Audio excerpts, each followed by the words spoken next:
নামাজে যখন সিদ্দিক আকবর দাঁড়িয়েছেন, তিনি যখন রুকুর পিঠে সিজদার পিঠে কাঠ পক্ষী এসে বসে যেত, মনে করতো এটা একটা কাঠখণ্ড, ডেড বডি, মরা দেহ পড়ে আছে, কোনো বড় শ্বাসের প্রশ্বাসের আনাগোনা নাই। কারণ তিনি আছেন হার্ট কনসেন্ট্রেশন নিয়ে, ধ্যান ও মগ্নতা নিয়ে, একাগ্রতা নিয়ে আল্লাহর ধ্যানে। কারণ আমার নবী বলেন এটা not only one kinds of fundamental duties, এটা শুধু একটা সাম্প্রদায়িক ধর্মীয় ইবাদত না, বরং লামকানের খোদার কাছ থেকে আমি তোমার প্রেমিকার প্রেমাস্পদের ভালোবাসার জন্য আমি নবী লামকানের খোদার থেকে একটা নিয়ামত এনেছি, গিফট। সেটা হচ্ছে তুমি যখন নামাজে দাঁড়াবে, কেবল এটা একটা আনুষ্ঠানিকতা না, বরং ওই নামাজের মধ্যে আমার আল্লাহর সাথে তোমার দিদার আর মেরাজ হয়ে যাবে। আরো জোরে বলেন না সুবহানাল্লাহ। আমরা আল্লাহর সাথে দিদার চাই কি চাই না? কারা চাই হাত তুলি। আল্লাহ আমাদের এই হাতগুলো কবুল করুন। আর একটু জোরে বলি আমিন। নবী যখন এই হাদিয়া নিয়ে আসলেন, সিদ্দিক আকবর মাঠে দূরে কাজ করছেন। আল্লাহর হাবিব বলছেন যে আমি 70,000 নূরের পর্দা ভেদ করে, 7 আসমান ভেদ করে আমি সিদরাতুল মুনতাহা হয়ে লামকানের খোদার সাথে দিদার করে এসেছি। কেউ যখন অনেকের মধ্যে বিশ্বাস করছে না, আল্লাহর পক্ষ থেকে নবী মুজিজা লাভ করলেন, শাহাদাত আঙ্গুল দিয়ে চন্দ্রকে দ্বিখণ্ডিত করে দেখালেন, একটা জবলে আবি কোবাইসে আর একটা আল্লাহর ঘরের ওই পারে পড়লো। তারপরও মানুষ বলছে আমরা জেরুজালেমে মসজিদুল আকসার আর্কিটেকচারাল মনুমেন্টটা কিরকম একটু দেখতে চাই। আল্লাহর হাবিব মসজিদুল আকসা জেরুজালেমের দরজা, জানালা, জুল্লা, সাহান, মিম্বর, মিনার, মেহরাব কোথায় আছে একটার পর একটা ডেসক্রিপশন গুলো দিচ্ছেন। Until he had completed the description, নবীর বর্ণনা শেষ হতে না হতে সিদ্দিক আকবর নবীর কদমে আসছেন। আর যারা বলছে এটা হাউ ক্যান ইট পসিবল, কারো চক্ষু চরক গাছ হচ্ছে, কারো কপালে ভাঁজ পড়ে যাচ্ছে, সিদ্দিক আকবর বলে ইফ হি সেজ, যদি নবী বলে তাকে it was a true vision from God, এটা আল্লাহর সত্য ভিশন আর মিশন, এর মধ্যে কোনো সন্দেহের অবকাশ নাই। নবীর কদমে তিনি এসে বলছেন ইয়া রাসূলুল্লাহ, I testify that you are the apostle of Allah, আমি বিশ্বাস করি আল্লাহর নবী আপনি। আপনি যখন চান ইচ এন্ড এভরি সেকেন্ড আল্লাহর সাথে কথা বলেন, আল্লাহ যখন চায় উইথিন সেকেন্ড আপনার সাথে কথা বলে, মাঝখানে বোরাক লাগে না, রফ লাগে না, জিবরাইল লাগে না, 7 আসমান ভেদ করতে হয় না। আমি তো ওই নবীর সোহবতে, ওই নবীর সান্নিধ্যে, ওই নবীর সাথে আমি সময় কাটাই, যে নবী সেকেন্ডে সেকেন্ডে ঘুমে, স্বপ্নে, জাগ্রত অবস্থায়, চেতনে, অর্ধচেতনে, অবচেতনে আল্লাহর সাথে দিদার আর মেরাজ করেন। বরং আমি আবু বকর মনে করি আমরা যাতে আল্লাহর সাথে দিদার করতে পারি, আল্লাহর নবী লামকানে মেহমান হয়ে আমাদের জন্য নামাজের মাধ্যমে সেই ব্যবস্থা করে দিয়েছেন। আরো জোরে বলবেন না সুবহানাল্লাহ। আমার নবী বলেন ইন্নাল আবদা ইযা কামা ইলাস সালাত ফাইন্নামা হুয়া বাইনা ইয়াদাইল্লাহ, আল্লাহর বান্দা যখন নামাজের মধ্যে দাঁড়ায়, সে তো আমার আল্লাহর সাথে মুহূর্তে একাকার হয়ে যায়। ও উম্মতের আমার, ওয়াকালা আল্লাহু আকবার, আমার উম্মত যখন তাকবীরে তাহরিম আর আল্লাহু আকবার শব্দ উচ্চারণ করে, আমি নবী বলতে চাই খারাজা মিন যুনুবিহি কায়াউমিন ওয়ালাদাতহু উম্মুহু, মায়ের গর্ভ থেকে বেরিয়ে আসা সন্তানের মতো মুহূর্তে মাসুম হয়ে যায়। আমার উম্মত যখন সানা পড়ে সুবহানাকা আল্লাহুম্মা ওয়া বিহামদিকা ওয়া তাবারাকা ইসমুকা ওয়া তাআলা জাদ্দুকা ওয়া লা ইলাহা গায়রুক, এখানে আল্লাহর প্রশংসার বাণী আছে, তাহমিদের কথা আছে, আল্লাহর তাকবীরের কথা আছে, আল্লাহর তাহলিলের কথা আছে, আল্লাহর তাকদীসের কথা আছে, তাহলিলের কথা আছে। আমার নবী বলেন একটি শব্দ যদি মওলা মুনিবের দরবারে কবুল হয়, সেকেন্ডের মধ্যে জান্নাতের একটা একটা ভান্ডার তোমার আমলের মধ্যে জমা হয়ে যায়।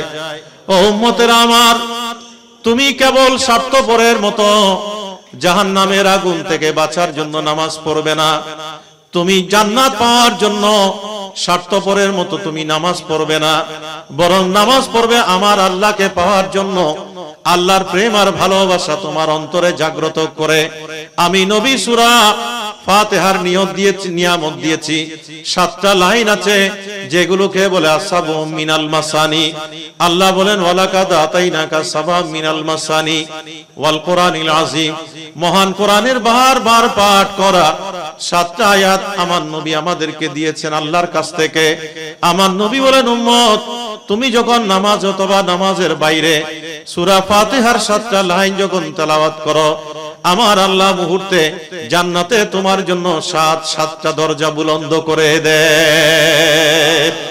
আরো জোরে বলি সুবহানাল্লাহ। এভাবে নবী বলেন উম্মত যখন কেরাত পড়ে আল্লাহর কোরআনের প্রতিটি হরফে 10টা করে নেকি যুক্ত হয়ে যায়। আমার উম্মত যখন তাসবিহ পড়ে রুকুর মধ্যে গিয়ে সুবহানা রাব্বিয়াল আযীমের একটা শব্দ আল্লাহর দরবারে যদি কবুল হয়, মুহূর্তের মধ্যে সমুদ্রের ফেনা পরিমাণ গুনাহ আল্লাহ মাফ করে দেয়।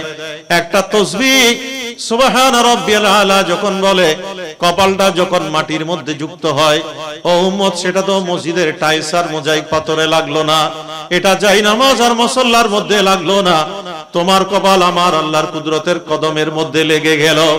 আমার আল্লাহর সাথে তোমার সমস্ত দূরত্ব গুছে দিলাম, সমস্ত ব্যবধানগুলো আল্লাহর পক্ষ থেকে আমি নবী তোমার জন্য তুলে দিলাম। তুমি বান্দা নামাজে দাঁড়াও, ফুতিহাত লাহুল আবওয়াব কুশিফাত লাহুল হুজুব বাইনাহু ওয়া বাইনা রাব্বিহি তাআলা।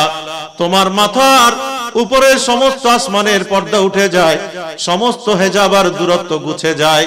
ও সেকেন্ডে নামাজে আমার আল্লাহর সাথে তোমার দিদার হয়ে যায়। আল্লাহ আমাদেরকে বানিয়েছেন মহব্বত করে, ভালোবেসে, ঠিক না? আল্লাহ বলেন আমার পথ থেকে মানুষ যখন সরে যায়, মাইয়ারতাদ্দা মিনকুম মান দীনিহি ফাসাউফা ইয়াতি আল্লাহু বিকাউমিন ইউহিব্বুহুম ওয়া ইউহিব্বুনাহু।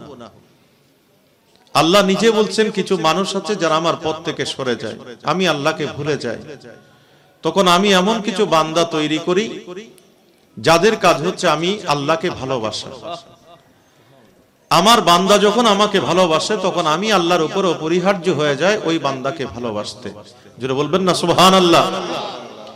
আমাদেরকে আল্লাহ বানিয়েছেন মহব্বত করে। আল্লাহ শুধু আমাদের কাছ থেকে একটা জিনিসে চান, একটা বিষয়ে চান, সেটা হচ্ছে আল্লাহর প্রেম আর ভালোবাসা, ঠিক না? আল্লাহ তো আমাদের কাছ থেকে কোনো ধন দৌলত চান না, চান আল্লাহ শুধু একটা বিষয় চান, সেটা হচ্ছে আমরা যেন আল্লাহকে মহব্বত করি, ভালোবাসি। যে আল্লাহ আমাদেরকে আলো দিয়ে, বায়ু দিয়ে, বাতাস দিয়ে, ধন দৌলত দিয়ে, এলম দিয়ে, হেলম দিয়ে, মা বাবা দিয়ে, ছেলে সন্তান দিয়ে, ব্যবসা বাণিজ্য, চাকরি বাকরি, আমাদের জন্য জমিনটাকে ফার্টাইল করে, উর্বর করে, চাষাবাদের উপযোগী করে, আসমান থেকে বারিশ নাজিল করে আমাদের জন্য সুজলা সুফলা শস্য শ্যামল ভূমিটা সাজিয়ে দিয়ে, নদীর জোয়ার ভাটাকে নিয়ন্ত্রণ করে, বিশ্বের এক প্রান্ত থেকে আরেক প্রান্তে আমরা আমাদের কল্যাণময়ী ভান্ডার রপ্তানি আমদানি সামগ্রীগুলো বিশ্বের দেশ থেকে দেশান্তরে আমরা নদী সমুদ্র পাড়ি দিয়ে দিয়ে পার করছি। আকাশে আল্লাহ আমাদের জন্য এত চমৎকার করে সাজিয়ে দিয়েছেন, আমরা কয়েক ঘন্টার মধ্যে সৌদি আরব যাচ্ছি, কয়েক ঘন্টার মধ্যে আমেরিকা ইউরোপে পাড়ি দিচ্ছি। আমরা নবমণ্ডলে কি আছে, চন্দ্রে সূর্যে গ্রহে তারায়, ওগুলো রকেটের মাধ্যমে, মহাকাশ যানের মাধ্যমে আমরা আবিষ্কার করছি। মাটির নিচে মৃত্তিকার তলদেশ থেকে শুরু করে আল্লাহর সৃষ্টি ভান্ডারে যা যা আছে, আমাদের প্রতিটি শ্বাসে প্রশ্বাসে, কণায় অনুকণায় যা যা আছে, সমস্ত বিষয়গুলোর খালেক ও মালেক আল্লাহ। আল্লাহ নিজে বলছেন তুমি বান্দাই কেবল না, আমার সৃষ্টির মধ্যে জড় জগতে, জীব জগতে, কীটে পতঙ্গে, পুষ্পে পত্রে পল্লবে কাণ্ডে, আমার মহাশক্তি ধরো এক একটা সৃষ্টি মহিমায় ক্ষুদ্রাতি ক্ষুদ্র পরিসরে আমার সৃষ্টির প্রতিটি রন্ধ্রে রন্ধ্রে পরতে পরতে আমি আল্লাহর তাসবিহ পাঠ করছে, আমার মহিমা ঘোষণা করছে। ইউসাব্বিহু লিল্লাহি মা ফিস সামাওয়াতি ওয়াল আরদ, সাব্বাহা লিল্লাহি মা ফিস সামাওয়াতি ওয়াল আরদ, লিল্লাহি মা ফিস সামাওয়াতি ওয়াল আরদ, ইন্না ফি খালকিস সামাওয়াতি ওয়াল আরদ। এইভাবে আমার আল্লাহ বলেন, বান্দারে আমার, আমি তোমার জন্য দিনকে রাত থেকে পৃথক করে, চন্দ্র সূর্যের উদয় অস্তকে আলাদা করে, একটা অস্তমিত হয় আর একটা উদয় হয়, এভাবে আমি তোমার জন্য দিনকে রাত থেকে আলাদা করে, রাত থেকে দিনকে আলাদা করে, এভাবে আমি একটার পর একটা নিয়ামতে তোমাকে সুশোভিত করে দিয়েছি। তোমার জীবন পরিসরটা দুনিয়ার প্রত্যেকটা নোক্তা নোক্তা সাজিয়ে দিলাম। আমি আল্লাহ তোমার কাছে কিছুই চাই না, শুধু একটা জিনিস চাই, সেটা হচ্ছে তুমি বান্দা আমাকে ভালোবাসবে। যেটা বলেন না সুবহানাল্লাহ, কথা ঠিক আছে কিনা? তো আল্লাহর ভালোবাসার সর্বোৎকৃষ্ট প্রকাশ কোথায়? আমরা যখন নামাজে দাঁড়াই। কথা বলেন ঠিক কিনা? নামাজে যখন সিদ্দিক আকবর দাঁড়িয়েছেন, তিনি যখন রুকুর পিঠে সিজদার পিঠে কাক পক্ষী এসে বসে যেত, মনে করতো এটা একটা কাঠখণ্ড, ডেড বডি, মরা দেহ পড়ে আছে, কোনো বড় শ্বাসের প্রশ্বাসের আনাগোনা নাই। কারণ তিনি আছেন হার্ট কনসেন্ট্রেশন নিয়ে, ধ্যান ও মগ্নতা নিয়ে, একাগ্রতা নিয়ে আল্লাহর ধ্যানে। কারণ আমার নবী বলেন এটা not only one kinds of fundamental duties, এটা শুধু একটা সাম্প্রদায়িক ধর্মীয় ইবাদত না, বরং লামকানের খোদার কাছ থেকে আমি তোমার প্রেমিকার প্রেমাস্পদের ভালোবাসার জন্য আমি নবী লামকানের খোদার থেকে একটা নিয়ামত এনেছি, গিফট। সেটা হচ্ছে তুমি যখন নামাজে দাঁড়াবে, কেবল এটা একটা আনুষ্ঠানিকতা না, বরং ওই নামাজের মধ্যে আমার আল্লাহর সাথে তোমার দিদার আর মেরাজ হয়ে যাবে। আরো জোরে বলেন না সুবহানাল্লাহ। আমরা আল্লাহর সাথে দিদার চাই কি চাই? কারা চাই? হাত তুলি। আল্লাহ আমাদের এই হাতগুলো কবুল করুন। আর একটু জোরে বলি আমিন। নবী যখন এই হাদিয়া নিয়ে আসলেন, সিদ্দিক আকবর মাঠে দূরে কাজ করছেন। আল্লাহর হাবিব বলছেন যে আমি 70,000 নূরের পর্দা ভেদ করে, 7 আসমান ভেদ করে আমি সিদরাতুল মুনতাহা হয়ে লামকানের খোদার সাথে দিদার করে এসেছি। কেউ যখন অনেকের মধ্যে বিশ্বাস করছে না, আল্লাহর পক্ষ থেকে নবী মুজিজা লাভ করলেন, শাহাদাত আঙ্গুল দিয়ে চন্দ্রকে দ্বিখণ্ডিত করে দেখালেন, একটা জবলে আবি কোবাইসে আর একটা আল্লাহর ঘরের ওই পারে পড়লো। তারপরও মানুষ বলছে আমরা জেরুজালেমে মসজিদুল আকসার আর্কিটেকচারাল মনুমেন্টটা কি রকম একটু দেখতে চাই। আল্লাহর হাবিব মসজিদুল আকসা জেরুজালেমের দরজা, জানালা, জুল্লা, সাহান, মিম্বর, মিনার, মেহরাব কোথায় আছে একটার পর একটা ডেসক্রিপশন গুলো দিচ্ছেন। Until he had completed the description, নবীর বর্ণনা শেষ হতে না হতে সিদ্দিক আকবর নবীর কদমে আসছেন। আর যারা বলছে এটা হাউ ক্যান ইট পসিবল, কারো চক্ষু চরক গাছ হচ্ছে, কারো কপালে ভাঁজ পড়ে যাচ্ছে, সিদ্দিক আকবর বলে ইফ হি সেজ, যদি নবী বলে তাকে it was a true vision from God, এটা আল্লাহর সত্য ভিশন আর মিশন, এর মধ্যে কোনো সন্দেহের অবকাশ নাই। নবীর কদমে তিনি এসে বলছেন ইয়া রাসূলুল্লাহ, I testify that you are the apostle of Allah, আমি বিশ্বাস করি আল্লাহর নবী আপনি। আপনি যখন চান ইচ এন্ড এভরি সেকেন্ড আল্লাহর সাথে কথা বলেন। আল্লাহ যখন চায় উইথিন সেকেন্ড আপনার সাথে কথা বলে, মাঝখানে বোরাক লাগে না, রফ রফ লাগে না, জিব্রাইল লাগে না, 7 আসমান ভেদ করতে হয় না। আমি তো ওই নবীর সুহমতে, ওই নবীর সান্নিধ্যে, ওই নবীর সাথে আমি সময় কাটাই, যে নবী সেকেন্ডে সেকেন্ডে ঘুমে, স্বপ্নে, জাগ্রত অবস্থায়, চেতনে, অর্ধচেতনে, অবচেতনে আল্লাহর সাথে দিদার আর মেরাজ করেন। বরং আমি আবু বকর মনে করি আমরা যাতে আল্লাহর সাথে দিদার করতে পারি, আল্লাহর নবী লামকানে মেহমান হয়ে আমাদের জন্য নামাজের মাধ্যমে সেই ব্যবস্থা করে দিয়েছেন। আরো জোরে বলবেন না সুবহানাল্লাহ। আমার নবী বলেন ইন্নাল আবদা ইযা কামা ইলাস সালাত ফাইন্নামা হুয়া বাইনা ইয়াদাইল্লাহ, আল্লাহর বান্দা যখন নামাজের মধ্যে দাঁড়ায় সে তো আমার আল্লাহর সাথে মুহূর্তে একাকার হয়ে যায়। ও উম্মতেরা আমার, ওয়াকালা আল্লাহু আকবার, আমার উম্মত যখন তাকবীরে তাহরিম আর আল্লাহু আকবার শব্দ উচ্চারণ করে, আমি নবী বলতে চাই খারাজা মিন যুনুবিহি কায়াউমিন ওয়ালাদাতহু উম্মুহু, মায়ের গর্ভ থেকে বেরিয়ে আসা সন্তানের মতো মুহূর্তে মাসুম হয়ে যায়।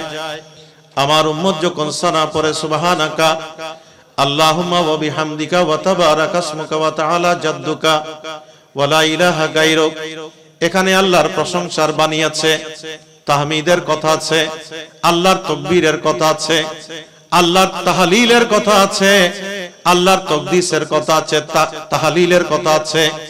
আমার নবী বলেন একটি শব্দ যদি মওলা মুনিবের দরবারে কবুল হয়, সেকেন্ডের মধ্যে জান্নাতের একটা একটা ভান্ডার তোমার আমলের মধ্যে জমা হয়ে যায়। ও উম্মতেরা আমার, তুমি কেবল স্বার্থপরের মতো জাহান্নামের আগুন থেকে বাঁচার জন্য নামাজ পড়বে না, তুমি জান্নাত পাওয়ার জন্য স্বার্থপরের মতো তুমি নামাজ পড়বে না, বরং নামাজ পড়বে আমার আল্লাহকে পাওয়ার জন্য। আল্লাহর প্রেম আর ভালোবাসা তোমার অন্তরে জাগ্রত করে। আমি নবী সূরা ফাতিহার নিয়ামত দিয়েছি। 7টা লাইন আছে যেগুলোকে বলে আসাবু মিনাল মাসানি। আল্লাহ বলেন ওয়ালাকাদ আতাইনাকা সাবা মিনাল মাসানি ওয়াল কোরআনিল আযীম। মহান কোরআনের বারবার পাঠ করা 7টা আয়াত আমার নবী আমাদেরকে দিয়েছেন আল্লাহর কাছ থেকে। আমার নবী বলেন উম্মত, তুমি যখন নামাজ অথবা নামাজের বাইরে সূরা ফাতিহার 7টা লাইন যখন তেলাওয়াত করো, আমার আল্লাহ মুহূর্তে জান্নাতে তোমার জন্য 7টা দরজা বুলন্দ করে দেয়। আরো জোরে বলি সুবহানাল্লাহ। এভাবে নবী বলেন উম্মত যখন কেরাত পড়ে, আল্লাহর কোরআনের প্রতিটি হরফে 10টা করে নেকি যুক্ত হয়ে যায়। আমার উম্মত যখন তাসবিহ পড়ে রুকুর মধ্যে গিয়ে সুবহানা রাব্বিয়াল আযীমের একটা শব্দ আল্লাহর দরবারে যদি কবুল হয়, মুহূর্তের মধ্যে সমুদ্রের ফেনা পরিমাণ গুনাহ আল্লাহ মাফ করে দেয়।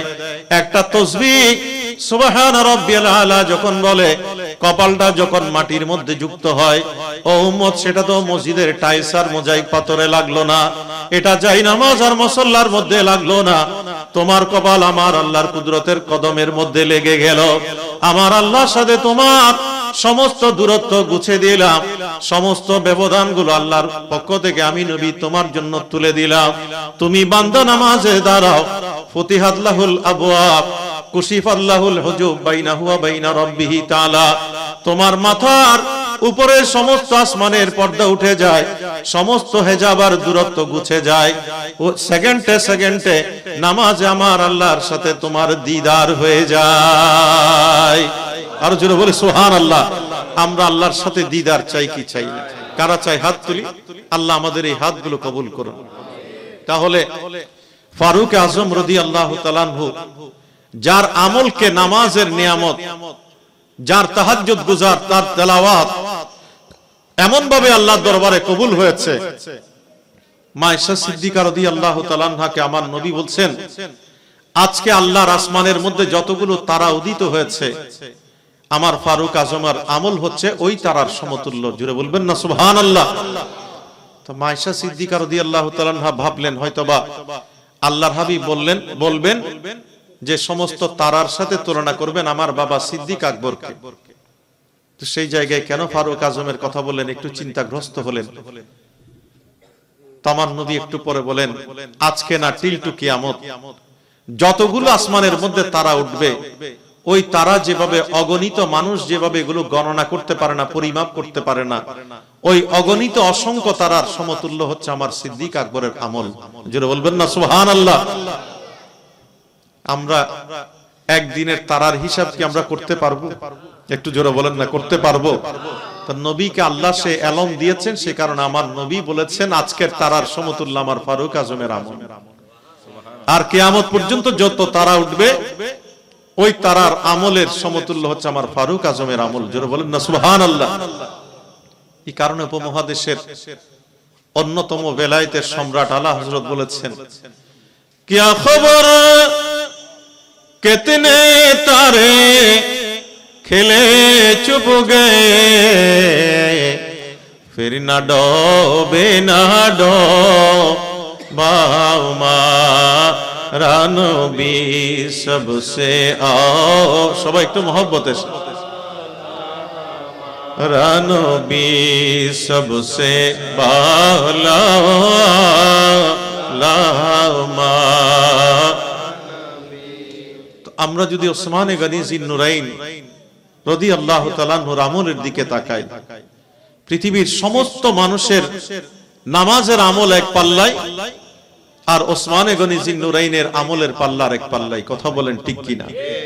শেরে খোদা আলী মুর্তজা রাদিয়াল্লাহু তাআলা আনহু যখন কোন যুদ্ধের মধ্যে তীর বিদ্ধ হতেন, সেই তীরটা আজকের যুগ হলে এটা অপারেশন করে অ্যানেস্থেসিয়া দিয়ে ওই জায়গাটা বেহুশ করে তারপরে বের করতে হবে। কথা বলেন ঠিক কিনা? এবং এটার জন্য স্পেশাল সার্জন, সার্জারি বিদ্যা লাগবে।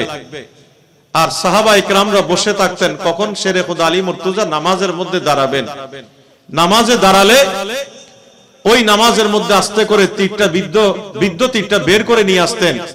শেরে খুদা আলী মুর্তজা ও শব্দটা বের করতেন না, কারণ তিনি আছেন ধ্যানে মগ্নে আমার আল্লাহর সাথে দিদার আর মেরাজের নামাজে। জোরে বলি সুবহানাল্লাহ। আমরা যদি খোলাফায়ে রাশেদার একটা एग्जांपल যদি দিতে চাই, তাদের আমলের সাথে আমাদের কোনো তুলনা নাই। তারা একদিকে নামাজ পড়েছেন এটা ধর্মীয় ইবাদত হিসেবে, আরেকদিকে নামাজ পড়েছেন আল্লাহর সাথে দিদার আর মেরাজে।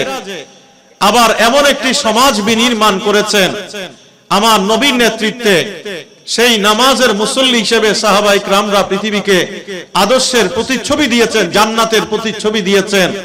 আমাদের মধ্যে সাদা আছে, কালো আছে, বাদামি আছে, লম্বা আছে, বেটে আছে, কালো আছে, সাদা আছে, কৃষ্ণাঙ্গ শ্বেতাঙ্গ, অভিজাত অনভিজাত, ধনী নির্ধন, কথা বলেন ঠিক কিনা, নেতা কর্মী, বিভিন্ন ধরনের পার্টিশন ব্যবধান গুলো আমাদের মধ্যে আছে।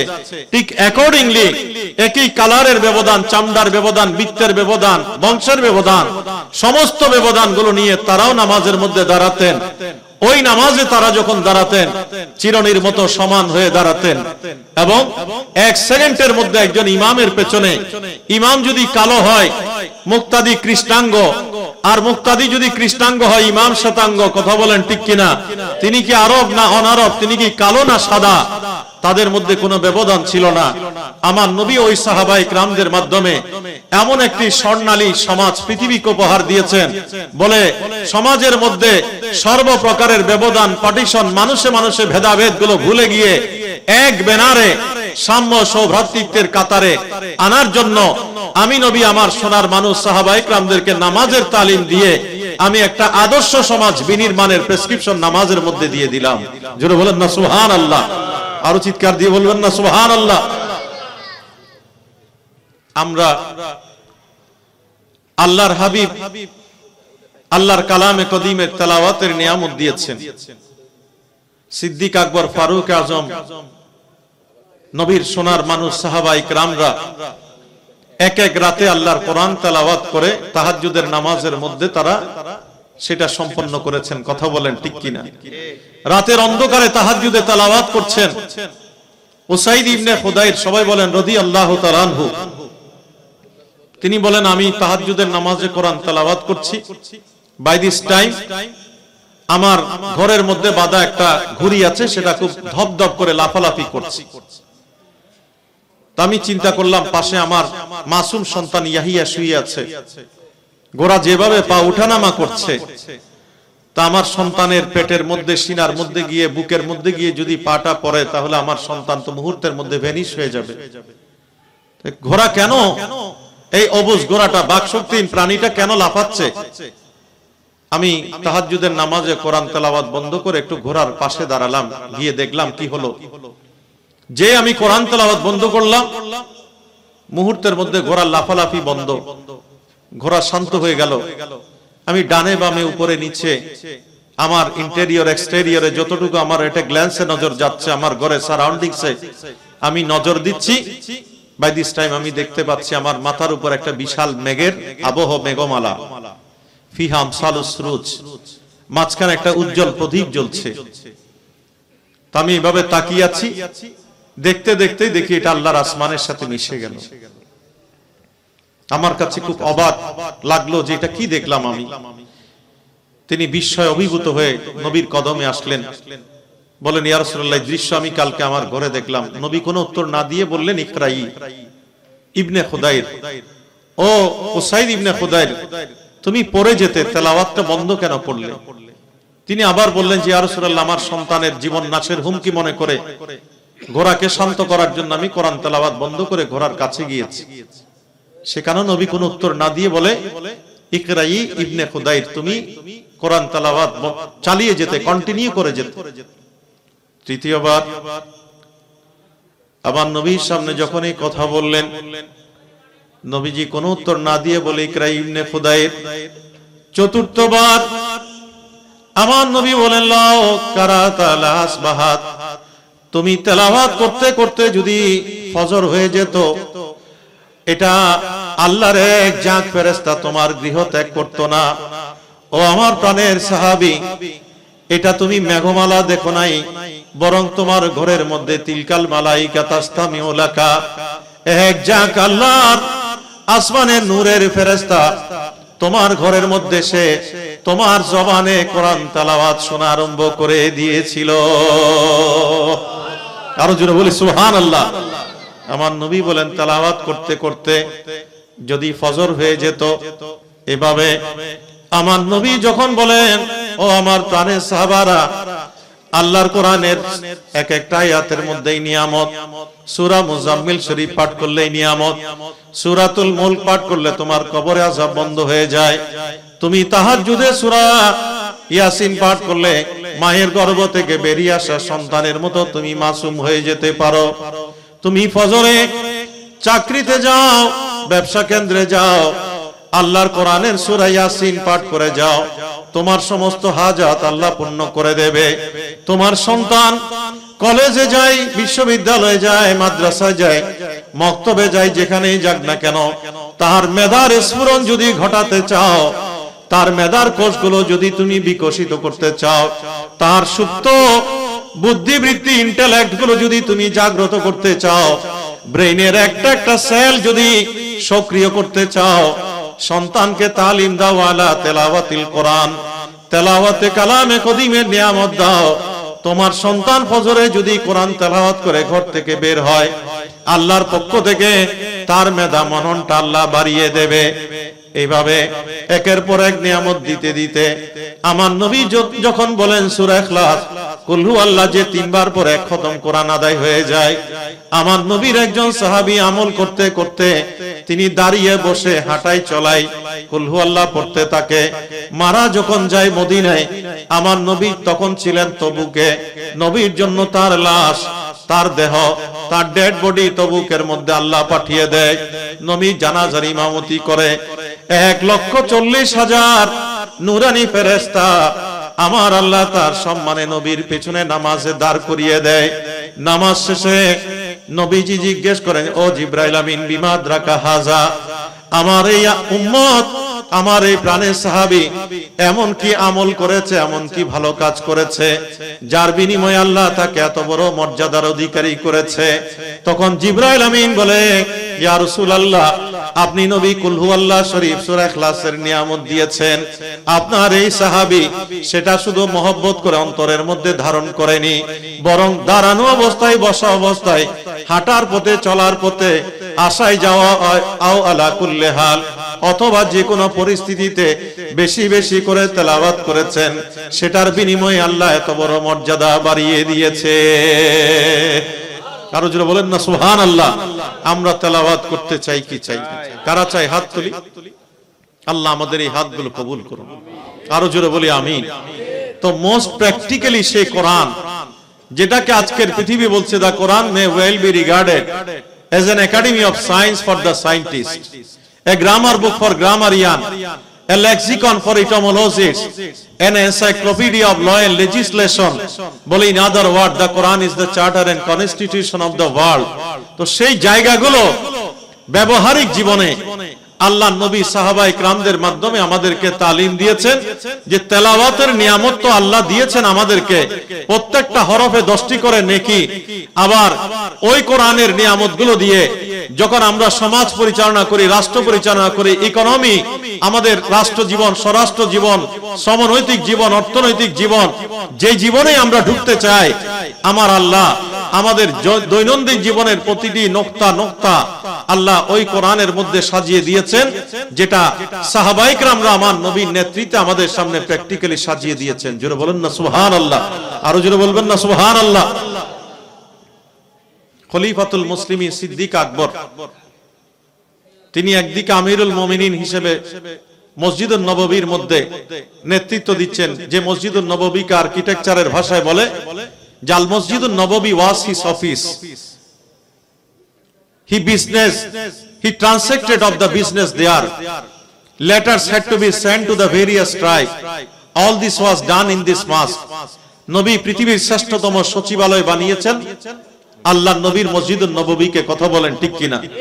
তো মসজিদুন নববীর মধ্যে দাঁড়িয়ে আমার নবী মিম্বরে খুতবা দিয়েছেন, মেহরাবি ইমামতি করেছেন, আবার ওই মিম্বরের মধ্যে দাঁড়িয়ে দাঁড়িয়ে বিচার প্রক্রিয়া কি রকম হবে, অর্থনৈতিক সিস্টেম কি রকম হবে, সমর অধিনায়ক হিসেবে সামরিক বাহিনীর নেতৃত্ব তিনি কিভাবে দান করবেন, একজন প্রতিবেশী খ্রিস্টান, ইহুদি, পৌত্তলিক, জড়বাদী তার অধিকারটা কিভাবে ইসলামী রাষ্ট্রের মধ্যে সংরক্ষিত হবে, সেই বিধান থেকে শুরু করে একটা শিশুর শিশু ভাতা, একটা উনুনে শূন্য পাতিলে বসা যেই মা সন্তানকে সান্ত্বনা দিচ্ছে, ওই মাকে সান্ত্বনা দাত্রী মায়ের কাছে কিভাবে খাবার পৌঁছাবে, সেটা থেকে শুরু করে একটা দায়ী প্রসব বেদনায় কাতরাচ্ছে একজন মা, ওই অসহায়া মায়ের তাঁবুর মধ্যে গিয়ে কোন নারীকে পাঠিয়ে, কোন দায়ীকে পাঠিয়ে সেখানে সহযোগিতা করবে,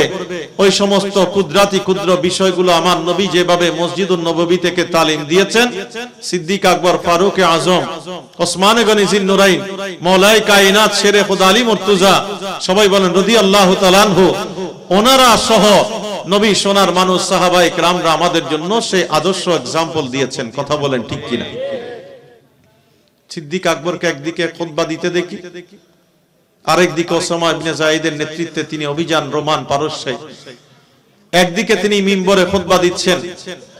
আবার ইসলামী রাষ্ট্রের, ইসলামী সমাজের অখণ্ডতা রক্ষা করার জন্য যখন দেখলেন যে বিভিন্ন ভণ্ড নবীদের উদ্ভব, যাকাত প্রদান অস্বীকারী একটা গ্রুপ দাঁড়িয়ে গেল, আর সিদ্দিক আকবর বলে যাকাত দানের একটা রশিকেও যদি কেউ স্বীকার করে আমি তার বিরুদ্ধে যুদ্ধ ঘোষণা করলাম। রিদ্দার যুদ্ধে 70 জন হাফেজে কোরআন শাহাদাত বরণ করেছে, রক্ত দিয়েছে, যাকাতের ক্ষেত্রে কোনো আপোষ করেন নাই। কথা বলেন ঠিক কিনা? ইসলামী সমাজের বিধিবিধান, কারণ আমার নবী ইসলামী রাষ্ট্র কিভাবে চলবে সেটার জন্য 5টা রাজস্বের উৎস দিয়েছেন। সেই রাজস্বের উৎসের মধ্যে একটা গনিমা, একটা যাকাত, একটা জিজিয়া, একটা খারাজ, একটা ওসর। ওখান থেকে একেবারে অন্যতম ইসলামের দিন যেটা ইমাদুদ্দিনের অংশ, সেই যাকাতকে যখন অস্বীকার করছে তখন সিদ্দিক আকবর ইস্পাত কঠিন দৃঢ়তা নিয়ে রিদ্দার যুদ্ধের বিনিময়ে যাকাত প্রদানে অস্বীকারীদেরকে দমন করে, ভণ্ড নবীদেরকে দমন করে, ইসলামের অখণ্ডতা রক্ষা করে। আজকের ইতিহাসে তাকে বলে হি ওয়াজ দা সেভিয়ার অফ ইসলাম। বলে ওই শিশু রাষ্ট্র যদি সিদ্দিক আকবরের মতো সোনার মানুষের ইস্পাত কঠিন দৃঢ়তা না হতো তাহলে ওই সময়ে নিশ্চিহ্ন হয়ে যেত। আর সিদ্দিক আকবরের সে খেদমতের বিনিময়ে আজকে আমরা ইসলামের এই সুন্দর পরিবেশ লাভ করেছি। কথা বলেন ঠিক না বেঠিক? আপনারা ওমর ফারুক কবিতা পড়েছেন নজরুলের ভাষায়, সেখানে বলছে অর্ধ পৃথিবী করেছ শাসন, দুলার তখ্তে বসি, খেজুর পাতার প্রাসাদ তোমার বারে বারে গেছে খুশি। আজকের আধুনিক রাষ্ট্র ব্যবস্থায় আমাদের এক একটা প্রাসাদ উপমট্টালিকা হচ্ছে আমাদের রাষ্ট্র পরিচালনার ভবন। কথা বলেন ঠিক কিনা? প্রাসাদ উপমট্টালিকা। আর ফারুক আজম রাষ্ট্র পরিচালনা করেছেন ইসলামী সমাজের রাষ্ট্রনায়ক, আমিরুল মুমিনিন হিসেবে। তাকে বলা হয় মুজাইয়িনুল মিম্বার ওয়াল মেহরাব। আমাদের ছোট ছোট ভাইদেরকে আজকে আমরা প্রাউড করি, অহংকার করি, আল্লাহর দরবারে শুকরিয়া আদায় করি। আমাদের অ্যাডভোকেট আবু বকর সিদ্দিকীদের মতো সোনার সন্তানরা সমাজে উঠে আসছে, যারা একদিকে ল এন্ড লেজিসলেশনে, জজ কোর্টে, বিচারালয়ে, জাজের সামনে তারা যেভাবে হিয়ারিং এর মধ্যে থাকে, আবার মিম্বরের মধ্যে দাঁড়িয়ে খুতবা দেয়। কথা বলেন ঠিক কিনা? মেহরাবের মধ্যে দাঁড়িয়ে ইমামতের দায়িত্ব পালন করে। 14 সেঞ্চুরিজ এগো, 1400 বছর আগে আমার নবী সোনার মদিনায় যে ইসলামী রাষ্ট্র আজকে ইতিহাসে আমরা পড়ি, out of the religious community of al Medina the later and larger state of Islam arose. পরবর্তী ইসলামী সাম্রাজ্যের ভিত্তিমূলে যে ইসলামী রাষ্ট্র আমাদেরকে নিয়ামত দিয়েছে, সেই ইসলামী রাষ্ট্রের নাম হচ্ছে মদিনায়ে মুনাওয়ারার মদিনা রাষ্ট্র। কথা বলেন ঠিক কিনা? সেই মদিনা রাষ্ট্রে আমার নবী এমন মিম্বর আমাদেরকে দান করেছেন, এমন মেহরাব দান করেছেন। আজকে ফারুক আজমকে খুতবার মধ্যে আমরা বলি তিনি মিম্বর, মেহরাবের সৌন্দর্যের ভান্ডার। জোরে বলবেন না সুবহানাল্লাহ? আদালিলা সাফ মুজাইয়িনুল মিম্বার ওয়াল মেহরাব, ন্যায় পরায়ণতার মূর্ত প্রতীক হচ্ছেন ফারুক আজম। আর মিম্বর, মেহরাবের সৌন্দর্য হচ্ছে ফারুক আজম। কারণ তিনি যখন মেহরাবে দাঁড়িয়ে নামাজের ইমামতের কেরাত পড়ে তখন তার সুললিত কণ্ঠে সুরের মূর্ছনায় হৃদয়গ্রাহিতায় সাহাবায়ে কেরামদের মনটা ধুমরে মুষ্টে 1 সেকেন্ডের মধ্যে নামাজের ভেতরে ঢুকিয়ে দেয়, আর ওই নামাজ তাদের জন্য মেরাজ বানিয়ে দেয়। সেই কারণে বলে ফারুক আজম হচ্ছে মেহরাবের সৌন্দর্য। আবার মিম্বরের মধ্যে দাঁড়িয়ে ইসলামী রাষ্ট্রের রাষ্ট্রনায়ক হিসেবে, জুমার মসজিদের ইমাম হিসেবে তিনি সাপ্তাহিক জুমার মধ্যে যখন খুতবা দেয় তখন তিনি সৌন্দর্যের ভান্ডার হন। কারণ এখানে বিচার কি হবে, রাষ্ট্র কিভাবে পরিচালিত হবে, ইকোনমি কি রকম হবে। একজন বৃদ্ধ বৃদ্ধা যদি ভিক্ষাবৃত্তি করে তাকে বয়স্ক ভাতা দিয়ে, সে অমুসলমান হোক অথবা মুসলমান হোক, একটা শিশু দুধের জন্য মায়ের কোলে বসে কান্না করছে, রাজস্ব কোষাগার থেকে ওই শিশুর কান্নার শব্দ বন্ধ করার জন্য ফারুক আজম দুগ্ধ ভাতা, শিশু ভাতা জারি করে দেয়। যেটা বলবেন না সুবহানাল্লাহ। আবার কোন মা শূন্য পাতিল বসিয়ে উনুনে সন্তানকে সান্ত্বনা দিয়ে দিয়ে ঘুম পাড়িয়ে দিচ্ছে, কাঁধের মধ্যে খাবার বহন করে ওই মায়ের কাছে তিনি পৌঁছে দিচ্ছে। যেটা বলবেন না সুবহানাল্লাহ। আবার তিনি যখন দেখে যে তাকওয়ার জায়গায়, পরহেজগারির জায়গায় তিনি মানুষকে কতটা আল্লাহর প্রতি নিবেদিত করতে পেরেছেন, কতটা খোদা ভীরু করতে পেরেছেন, কতটা তাকওয়াবান করতে পেরেছেন, সেটা টেস্ট করার জন্য রাতের অন্ধকারে তিনি যখন হাঁটে তখন দেখে মা মেয়ে ঘরের ভিতরে ঝগড়া করছে।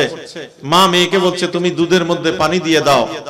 তখন মেয়ে বলে মা এটা তো দুর্নীতি, অন্যায়, আমি কিভাবে দুধের মধ্যে পানি মিক্স করে সেগুলো বাজারে বিক্রি করব? এটা যদি ফারুক আজমের কানে যায় তাহলে তোমার গর্দানও যাবে, আমার গর্দানও যাবে। তখন মা উল্টো শাসনের সুরে মেয়েকে ধমক দিয়ে বলে আরে বেটি, এই গভীর ঘনঘোর অন্ধকার রাতে কে আছে যে আমাদের কথাগুলো শুনে ফারুক আজমের কাছে গিয়ে নালিশ করবে, যেখানে একটা কাক পক্ষী পর্যন্ত শোনার কোনো স্কোপ নাই। সেই জায়গায় মেয়ে মাকে বলছে মা, পৃথিবীর কেউ শোনার দরকার নাই, কাক পক্ষী দেখার দরকার নাই। যে আল্লাহ তোমাকে বানিয়েছেন, যে আল্লাহ আমি মেয়েকে বানিয়েছেন, যে আল্লাহ ফারুক আজমের খালেক ও মালিক, ওই ফারুক আজম, ওই আল্লাহ ভীতি, খোদা ভীতি, ওই আল্লাহর কথা আমাদেরকে শিক্ষা দিয়েছেন। দুনিয়ার কেউ না দেখলেও ওই মওলা মুনিব আসমানের অধিপতি আমাদেরকে দেখে আছে। জোরে বলেন না সুবহানাল্লাহ। আরো জোরে বলবেন না সুবহানাল্লাহ। এই কারণে আমার আল্লাহ আমার নবীর মাধ্যমে শিক্ষা দিয়েছেন, ইয়া রাসূলুল্লাহ আপনার উম্মতের মা বাবাকে তালিম দেন। আমি যেভাবে সূরা লোকমানের মধ্যে হযরত লোকমান আলাইহিস সালামকে উপদেশ দিয়েছি, এই উপদেশ আপনার উম্মতের জন্য প্রযোজ্য।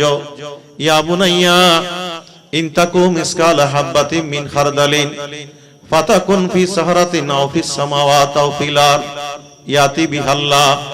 ও সন্তান, তুমি মদের আড্ডায় যাও, জুয়ার আড্ডায় যাও, তুমি অন্যায়ে থাকো, অসত্যে ও কল্যাণ মানবতায় নিয়োজিত থাকো, তুমি যেখানেই যাও না কেন, তুমি সুদের জালে আবদ্ধ হও অথবা ঘুষ দুর্নীতিতে তুমি নিমজ্জিত হও, যত অন্যায়, যত অনাচার, যত বেবিচারে তুমি নিজেকে নিয়োজিত করো না কেন, আমি মায়ের চোখে ফাঁকি দাও, আমি বাবার চোখে ফাঁকি দাও, সমাজের রাষ্ট্রের আইনকে তুমি ফাঁকি দাও না কেন, আইনের চোখে ফাঁকি দিলেও আমার আল্লাহ তোমাকে দেখে আছে।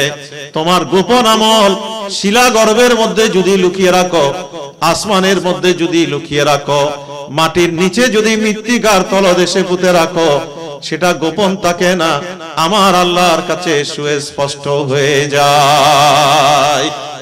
যেটা বলেন না সুবহানাল্লাহ। এই শিক্ষা কে দিয়েছেন? আরো জোরে, আরো গলা ফাটিয়ে, আরো চিৎকার দিয়ে, আরো মহব্বতের সাথে। তো ফারুক আজম সেই তাকওয়ার জায়গা ইসলামী রাষ্ট্রের রাষ্ট্রনায়ক হিসেবে সমাজকে উপহার দিয়েছেন। কথা বলেন ঠিক কিনা? মিম্বরে দাঁড়িয়ে সেনাপতি হিসেবে পাঠিয়েছেন সারিয়াকে, কোথায়? কাদেসিয়ার জমিনে। মিম্বরে দাঁড়িয়ে খুতবা দিচ্ছেন, আর তিনি দেখতে পাচ্ছেন দজলা ফোরাতের ওই পারে তার সৈন্যবাহিনী আক্রমণের শিকার। পেছন থেকে কাপুরুষের মতো পারসিক সৈন্যরা আক্রমণ করার জন্য উদ্যত হয়েছে।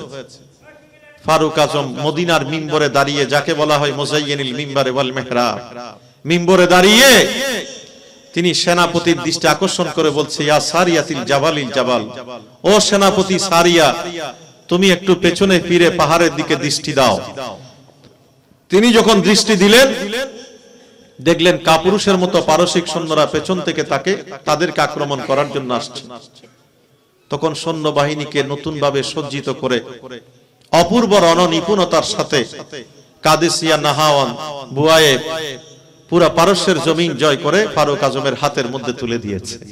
যারা বলবেন না সুবহানাল্লাহ। পারস্য, রোমান, সেই মিশর থেকে শুরু করে নীল নদীর অববাহিকা ফারুক আজম করতলগত করেছেন, যাকে বলে অর্ধ পৃথিবীর মালিক। আর অর্ধ পৃথিবীর মালিকের রাজপ্রাসাদ হচ্ছে একটা খেজুর পাতার কুঠির। সেই খেজুর পাতা দিয়ে মোড়া, সেই খেজুর পাতা দিয়ে তৈরি সেই প্রাসাদটা ঝরে পড়ছে, খসে পড়ছে। সেটাকে পুনর্বার মেরামত করার সুযোগ তিনি পাচ্ছেন না, কারণ রাতের আঁধারে দাঁড়িয়ে তাহাজ্জুদের নামাজ, দিনের বেলায় রোজা, নফল ইবাদত, কাঁধে করে মায়ের কোন মা অভাবগ্রস্তা তার কাছে পৌঁছে দিচ্ছে। আর কোন ভাঙ্গা সেতুর মধ্যে একটা গরুর বাছর, ছাগলের বাছর, বকরির বাচ্চা আস্তে পড়ছে, সেটার দিকে তার দৃষ্টি। বলে আমার ভাঙ্গা সেতুতে, আমার ভাঙ্গা রাস্তা দিয়ে একটা বাকশক্তিহীন প্রাণী যদি আস্তে পড়ে, হোঁচট খায়, কাল কিয়ামতের ময়দান আমি ফারুক আজমকে আল্লাহর দরবারে জবাবদিহি করতে হবে। জোরে বলবেন না সুবহানাল্লাহ। এইভাবে আমার নবী যখন জিহাদের ময়দানে ডাক দেন, বদরের ময়দানে কে কার আগে যাবে তাদের মধ্যে প্রতিযোগিতা শুরু হয়ে যায়। কথা বলেন ঠিক কিনা? যাদের রক্তের উপরে সমাজ বিনির্মিত হয়েছে, যে সমাজের উত্তরাধিকার আমরা ইনহেরিটেড, সেই নিয়ামতের দিকে যখন আমরা তাকাই, আবু উবাইদা রাদিয়াল্লাহু তাআলা আনহু বদরের ময়দানে কাফের মুশরিকরা একটা পা কেটে নিয়েছে। তখন আবু উবাইদা রাদিয়াল্লাহু তাআলা আনহু বলে, ভাই তুমি পা কেটে নিয়েছো ঠিক আছে, দুনিয়ার সাথে আমার সম্পর্কটাকে ছিন্ন করে দিচ্ছ। তা আমি যদি শাহাদাতের পিয়ালা বরণ করি, তাহলে আমার মওলা মুনিবের সাথে তো চিরস্থায়ী সম্পর্ক আমার কবর থেকে তৈরি হয়ে যাচ্ছে। যারা বলবেন না সুবহানাল্লাহ। বলেই নশ্বর জগৎ ছেড়ে অবিনশ্বর জগতে আমি পা বাড়াচ্ছি, অতএব আমার কোনো চিন্তা নাই। তার কবরের উপর দিয়ে আমার নবী যখন সাহাবাদেরকে নিয়ে চলে, সাহাবারা বলে, ইয়া রাসূলুল্লাহ, এই মাটির নিচ থেকে মেশক আম্বরে সুগন্ধি বের হচ্ছে। আমার নবী বলেন, আরে আমার প্রাণের সাহাবারা, সুগন্ধি কেন বের হবে না? কারণ এখানে তো আবু মুআবিয়া, আবু উবাইদার আরেকটা নাম হচ্ছে আবু মুআবিয়া। বলে বদরের ময়দানের প্রথম শহীদ, যার দেহ মোবারক এই মাটি ধারণ করে আছে, তার দেহ মোবারক থেকে মেশক আম্বরে সুগন্ধি বের হচ্ছে। জোরে বলবেন না সুবহানাল্লাহ। সাদ ইবনে আবি ওয়াক্কাসের ভাই উমাইর ইবনে ওয়াক্কাস, দুই ভাইয়ের মধ্যে প্রতিযোগিতা, কে কার আগে শাহাদাত বরণ করবে। আমার নবীর সাহাবী পিতা এবং পুত্র, বাবা বলে, ছেলে তুমি থাকো, তোমার মা বাবা আত্মীয় স্বজনকে একটু দেখো, আমি বদরের ময়দানে যাচ্ছি। ছেলে বলে, বাবা আমি কেন বঞ্চিত হব, ডিপ্রাইভড হব? আল্লাহ রাসূল ডাক দিয়েছেন, আসমান আর জমিন সমান দূরত্বের পরিমাণ যে জান্নাত, সেই জান্নাতে আমাদেরকে ডাকছে। বরং তুমি বাবা থাকো, আমি সন্তান যাই। বাবা ছেলের মধ্যে বলে যে, আমরা ঠিক আছে, আমরা তো নবী সাহাবা, বাপ ছেলে হলেও এক কাজ করি, চলো আমাদের মধ্যে ঝগড়া না করে আমরা লটারি করি। লটারির মধ্যে সন্তানের নাম এসেছে। সন্তান গিয়ে বদরের ময়দানে আমার নবীর কদমের সামনে শাহাদাত বরণ করে জান্নাতের পেয়ালা বরণ করলেন। জোরে বলবেন না সুবহানাল্লাহ। আমার নবীর দরবারে সাহাবা ইকরাম যখন ডেডিকেটেড, ডিভোটেড, যখন আত্ম উৎসর্গিত, আল্লাহর হাবিব ইসলামী রাষ্ট্র, ইসলামী সমাজ যখন চ্যালেঞ্জের মুখে, আমার নবী ডাক দিয়েছেন, কাফের মুশরিকরা, কুরাইশরা আমার এই মদিনা রাষ্ট্রকে ধ্বংস করতে চায়। ও আমার প্রাণের সাহাবারা, কে আছো তোমাদের মধ্যে এমন আসমান জমিন সমান জান্নাত, ওই জান্নাতে আমার আল্লাহ ডাকছে, যে শাহাদাত বরণ করবে সে ওই জান্নাতের মধ্যে ঢুকবে। নবী সাহাবারা প্রাণের বেকুলতা নিয়ে নবীর কদমে এক একজন ছুটে আসছে। তখন একের পর এক নবীর কদমে দাঁড়িয়ে দাঁড়িয়ে শাহাদাত বরণ করছেন। আমার নবী শাহাদাতের ভবিষ্যৎবাণী করছেন, শাহাদাতের পেয়ালা তারা বরণ করছেন। এভাবে বদরের ময়দানে নবী ভবিষ্যৎবাণী করেছেন কোথায় কার লাশ পড়বে, কোথায় উতবা সাইবা মুগীরার লাশ পড়বে, নবী ইন্ডিকেট করে দিয়েছেন। এই বিজয়ের পরেও সাহাবারা যখন দাঁড়িয়ে আছে, আমার নবী কাতারটা সোজা করছেন বদরের ময়দানে যুদ্ধের সেনাপতি হিসেবে। একজন সাহাবী বলে, ইয়া রাসূলুল্লাহ, আপনার হাতে তরবারি আমার দেহ স্পর্শ করেছে, আমি প্রতিশোধ নিতে চাই। তখন আমার নবী বলেন, ঠিক আছে, আমি রাজি, তুমি প্রতিশোধ নাও। নবীজিকে ওই সাহাবী বলেন, ইয়া রাসূলুল্লাহ, আপনি আমার পেটের মধ্যে স্পর্শ করেছেন যুদ্ধের তরবারি হাতে নিয়ে, অতএব আমি ওই জায়গায় প্রতিশোধ নিতে চাই। আমার নবী আপন দেহ মোবারকের উপরে জুব্বা পরা আছে, সেটা উপরের দিকে তুলে বললে, ও আমার প্রাণের সাহাবী, তুমি এখানে আমাকে আঘাত করে পাল্টা প্রতিশোধ নাও। নবীর ওই প্রাণের সাহাবী নবীর ওই জায়গায় একটা চুমু খেলেন। চুমু খাওয়ার পরে বলে, ইয়া রাসূলুল্লাহ, আমি বাহানা করেছি শেষবারের মতো আপনার দেহ মোবারকে একটা চুমু খাওয়ার জন্য, কারণ বদরের ময়দানে যদি আল্লাহ আমাকে শহীদ হিসেবে কবুল করে, আপনি নবীর কদমে দাঁড়িয়ে দাঁড়িয়ে আপনার দেহ মোবারক স্পর্শ করার, আপনার কদমে হাতে চুমু খাওয়ার সেই সুযোগ নাও পেতে পারি। জীবনের শেষ সুযোগটা গ্রহণ করার জন্য প্রতিশোধের কথা বলে আপনার দেহে একটা শেষবারের মতো চুমু খেয়ে নিলাম। আরো জোরে বলি সুবহানাল্লাহ। এই কারণে বলা হয়, জবি মে রিহো সঙ্গে দরে তোমারা या रसूल अल्लाह, यही है एक जीने का सहारा, या गुलाम अहमद मुख्तारियों पे चान जाएंगे कि महशर में भी होगा उन्हें का नारा, या रसूल अल्लाह के महशर में भी होगा उन्हें का नारा, या जमाना छूट जाए रोट जाए कुछ नहीं परवाह, न छूटे हाथों से दामने तुम्हारा, या रसूल अल्लाह। সবাই একটু মহব্বতের সাথে, না ছোটে हाथों से दामने तुम्हारा, या रसूल अल्लाह।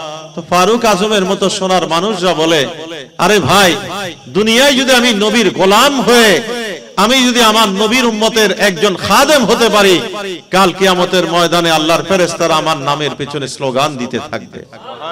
আরো জোরে বলেন না সুবহানাল্লাহ। আমরা কিয়ামতের ময়দানে স্লোগান পেতে চাই কি চাই না? কারা চাই? হাত তুলি। আল্লাহ আমাদের এই হাতগুলো কবুল করুন। আরো জোরে বলেন আমিন। আমার নবী যখন বদান্যতের কথা বলে, দানের কথা বলে, আজকে সিদ্দিক আকবরের মাস শেষ প্রান্তে এসে পৌঁছেছি আমরা। আল্লাহ তার সম্মানে কোরআনের আয়াত দিয়েছেন, ওয়াল্লাযিনা ইয়ানফিকুনা আমওয়ালাহুম ফি সাবিলিল্লাহ বিল-লাইলি ওয়ান-নাহার সিররান ওয়া আলানিয়া ফালাহুম আজরুহুম ইনদা রাব্বিহিম ওয়ালা খাউফুন আলাইহিম ওয়ালা হুম ইয়াহজানুন। এই আয়াত কেন?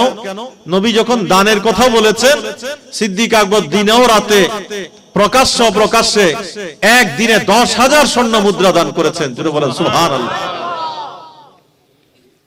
হযরত বেলাল রাদিয়াল্লাহু তাআলা আনহু ইসলাম গ্রহণের কারণে অত্যাচারে তার মাওলা অভিভাবক উমাইয়া ইবনে খলফ তাকে মরুভূমির উত্তপ্ত বালিকণার মধ্যে রেখে তার দেহের নিচে আগুন জ্বালিয়ে দিয়েছে।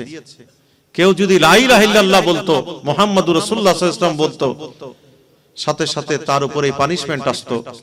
যতক্ষণ না আগুনের লেলিহান শিখা ধাও ধাও করে জ্বলতে জ্বলতে ওই দেহ থেকে রক্ত চর্বিগুলো গলে আগুনটা নির্বাপিত না হতো, ততক্ষণ পর্যন্ত নির্যাতন নিপীড়নের স্টিম রোলার চলতো। হযরত বেলাল রাদিয়াল্লাহু তাআলা আনহুর উপর ওই রকম নির্যাতন চলছে। সিদ্দিক আকবর বলে, ভাই তুমি তাকে ছেড়ে দাও, সে ইসলাম ধর্ম গ্রহণ করেছে, আমি তাকে নিয়ে যাচ্ছি, তোমার অভিভাবকত্ব আমি রাখতে চাই না। উমাইয়া ইবনে খালফ বলে, তোমার যদি বেশি মায়া হয়, চড়া মূল্যে আমার কাছ থেকে কিনে তুমি তাকে আজাদ করে দাও। তখন সিদ্দিক আকবর রাদিয়াল্লাহু তাআলা আনহু চড়া মূল্যে যা চেয়েছে তত স্বর্ণ মুদ্রা দিয়ে তাকে কিনে তাকে মুক্ত করে দিয়েছেন।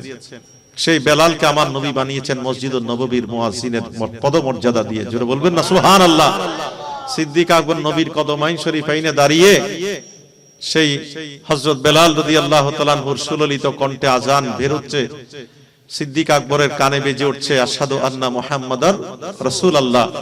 তখন তিনি এইভাবে বৃদ্ধাঙ্গুলের নখ দুইটাকে এইভাবে লাগালেন, এই পেট দুইটাকে এইভাবে চুমু খেলেন। কাব্বালা, কাব্বালা মানে চুমু খাওয়া। বাতেনাল এনমেলাতাইন, দুই বৃদ্ধাঙ্গুলির এই জায়গাটাকে বলা হয় বাতেনাল এনমেলাতাইন, পেট।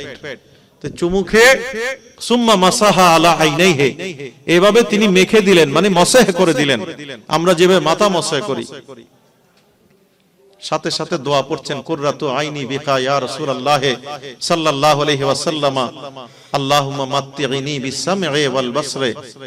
তো আমার নবী জিজ্ঞেস করলেন, ও আমার আবু বকর, তুমি এই কাজ কেন করছো? বলে, ইয়া রাসূলুল্লাহ, আপনার নামে দরুদ পড়লে মনটা ভরে না। আল্লাহ নির্দেশ দিয়েছেন আপনার নামে দরুদ পড়তে, আল্লাহ নিজেও পড়েন, ফেরেশতাদেরকে নিয়ে আমরাও যেন পড়ি। ঠিক আছে, দরুদ পড়ছি, সাল্লাল্লাহু আলাইহি ওয়াসাল্লাম পড়ছি, কিন্তু মন তো ভরে না। যেই নামকে আল্লাহ আরশে আজিমে লাম ও কানে প্রত্যেকটা জায়গায় আল্লাহর মহা সৃষ্টির রন্ধ্রে রন্ধ্রে লা ইলাহা ইল্লাল্লাহর সাথে মুহাম্মাদুর রাসূলুল্লাহকে যুক্ত করে দিয়েছেন, আমি সিদ্দিক আকবরের মন চাই সেই নামে একটু চুমুকে চুকে লাগাতে। তখন আমার নবী খুশি হয়ে বলে, ও আমার বন্ধু আবু বকর, মান ফাআলা মিসলা মা ফাআলা খলিলি হাল্লাত লাহু শাফাতি, তোমার মতো এই আমল আমি নবীকে ভালোবেসে যারা করবে কিয়ামতের ময়দানে তার জন্য আমি নবীর শাফাত সুপারিশ ওয়াজিব। জোরে বলবেন না সুবহানাল্লাহ। আমরা নবীর শাফাত চাই কি চাই? কারা চাই? হাত তুলি। আল্লাহ আমাদের এই হাতগুলো কবুল করুন। আমার নবী বলেন, উম্মত আমি তো কেবল তোমাকে বাঁচাবো তা না, সমস্ত নবীর উম্মতদেরকে আমি নবী শাফাত দিয়ে দিয়ে জান্নাতে পৌঁছে দেব। কারণ আনা সাইয়্যিদু ওয়ালদে আদম ইয়াউমাল কিয়ামা ওয়ালা ফখরা, আমি কিয়ামতের ময়দানে সমস্ত আদম জাতির সর্দার হব, এটা নিয়ে আমার কোনো গর্ব অহংকার নাই। ওয়া বিয়াদিল লিওয়াউল হাম, আমার হাতে আল্লাহর প্রশংসার পতাকা থাকবে। ওয়ালা ফখরা, সেটা নিয়ে আমার কোনো গর্ব নাই। ওয়া মা মিন নাবিয়্যিন ইয়াউমাইযিন আদম ফামান সিওয়াহু ইল্লা তাহতা লিওয়াই, এমন কোন নবী থাকবে না যেই নবীগুলো আমার হাতের তালুর নিচে থাকবে না, আর আমার হাতের মধ্যে থাকবে আল্লাহর লিওয়াই হাম, প্রশংসার পতাকা। যারা বলেন না সুবহানাল্লাহ। তো আমরা এই কারণে নবী প্রেমিকদের কণ্ঠে বলি, আজ মদদ মাগুন সে আজ ले उन्हें की बना, आज मदद मांग उनसे फिर न मानेंगे क़यामत में अगर मान गया सला दुनिया।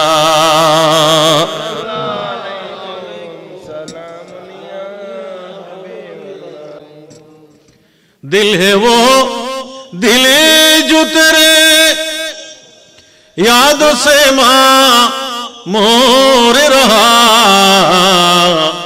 सर है वो सर जो तेरे, सर है वो सर जो तेरे कदमों पे कुर्बान गया सला दुनिया।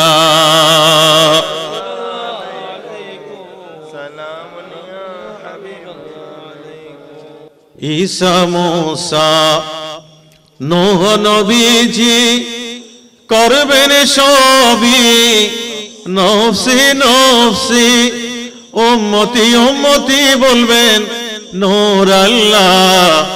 ইয়া নবীজি মুস্তাফা নবী সাল্লাল্লাহু আলা, ইয়া নবীজি মুস্তাফা নবী সাল্লাল্লাহু আলা, শাফাতের কান্ডারি रसूल अल्लाह। या नबी जी मुस्तफा नबी सल्ले अला, কেউ বা বলে নবীজি নূরেরই পুতুল, কেউ বা বলে নবীজি গোলাপেরই ফুল, নয় সে গোলাপ নয় সে পুতুল, নূর আল্লাহ। ইয়া নবীজি মুস্তফা নবী সাল্লে আলা, ইয়া নবীজি মুস্তফা নবী সাল্লে আলা, শাফাতের কান্ডারি রাসূল আল্লাহ। ইয়া নবীজি মুস্তফা নবী সাল্লে আলা, সাল্লে আলা, সাল্লে আলা। নবীর একটা দরুদ যদি কবুল হয়, কাল কিয়ামতের ময়দানে আমাদের নাজাতের জন্য সেটা ওসিলা হয়ে যাবে। কথা বলেন ঠিক কিনা?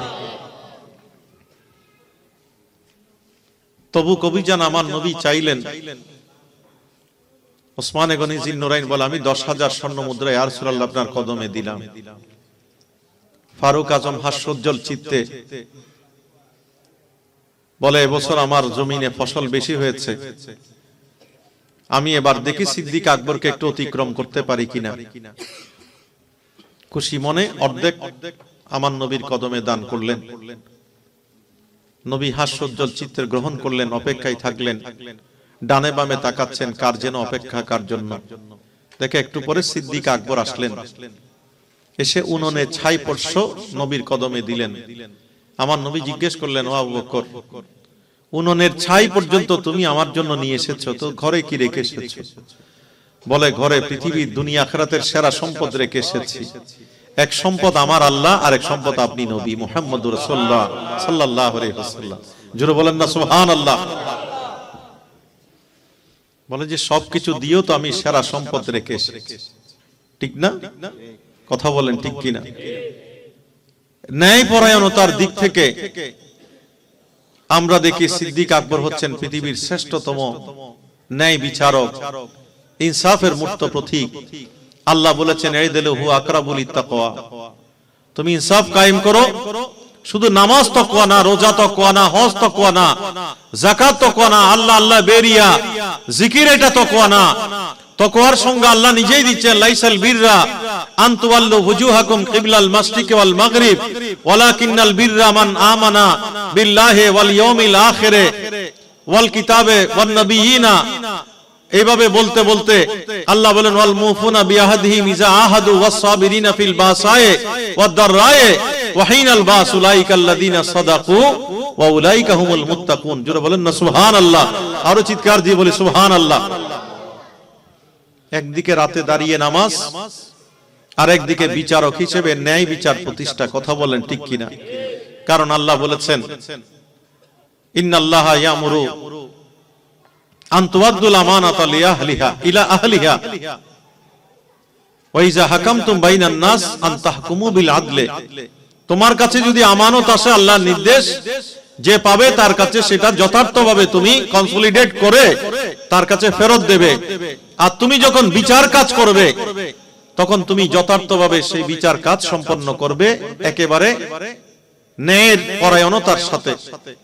আল্লাহ অন্য জায়গায় বলেন, ওয়াইন হাকামতুম বাইনাহুম ফাহকুম বিল কিসত ইন্নাল্লাহা ইউহিব্বুল মুকসিতিন।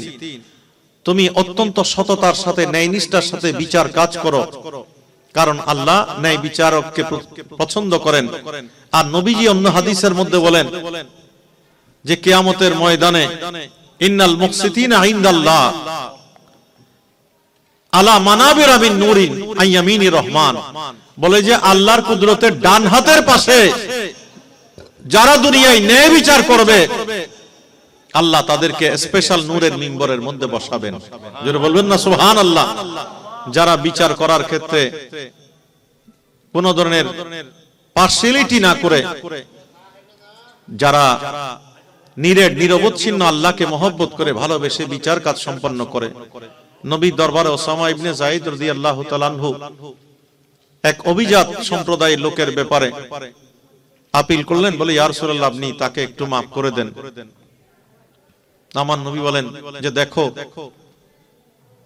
তোমাদের পূর্ববর্তী কওম, গোত্র, সম্প্রদায় এমন আছে যাদের মধ্যে আন্নাহুম কানু ইজা সারাকু শরীফ, যখন কোন শরীফ ভদ্র অভিজাত পরিবারের মানুষ যখন চুরি করত, তারা কুহু তাদেরকে ছেড়ে দিত।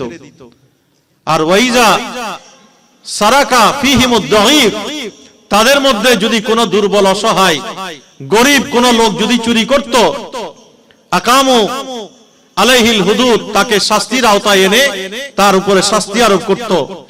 আমার নবী বলেন, আমি খোদার কসম করে বলছি, আইমুল্লাহ, লাউ আন্না ফাতিমাতা বিনতে মুহাম্মদ, সবাই বলেন সাল্লাল্লাহু আলাইহি ওয়াসাল্লাম, সারাকাত, আমার মেয়ে মুহাম্মদুর রাসূলুল্লাহর মেয়ে ফাতেমাও যদি চুরির অপরাধে অপরাধী হয়, আমি এক সেকেন্ড দ্বিধা করব না। লাকাতাতু ইয়াদাহা, আমার মেয়ের ওই হাতকে কর্তন করতে আমি দ্বিধা করব না। আমি নবী হুকুম দেব, আমার মেয়ের হাতটাও তুমি কর্তন করে নাও। জোরে বলেন না সুবহানাল্লাহ। সেই কারণে আমার নবী বলেন, সংসারের কর্তা যিনি, তিনি তার পরিবারের দায়িত্বশীল। সংসারে যিনি স্ত্রী হিসেবে দায়িত্ব পালন করে, তিনি ওই সংসারের আরেকজন দায়িত্বশীল। একজন মালিক যখন একটা মিল কারখানা চালায়, একটা প্রতিষ্ঠান চালায়, তার কর্মচারীদের উপরে তার হক দায়িত্ব, সে যেন ন্যায় বিচার করে। প্রত্যেকটা জায়গায় আমার নবী বলেন, সমাজে রাষ্ট্রে তোমরা ন্যায় বিচার প্রতিষ্ঠা করবে। এটা ইসলামের অন্যতম একটা ডিউটি, অন্যতম একটা দায়িত্ব।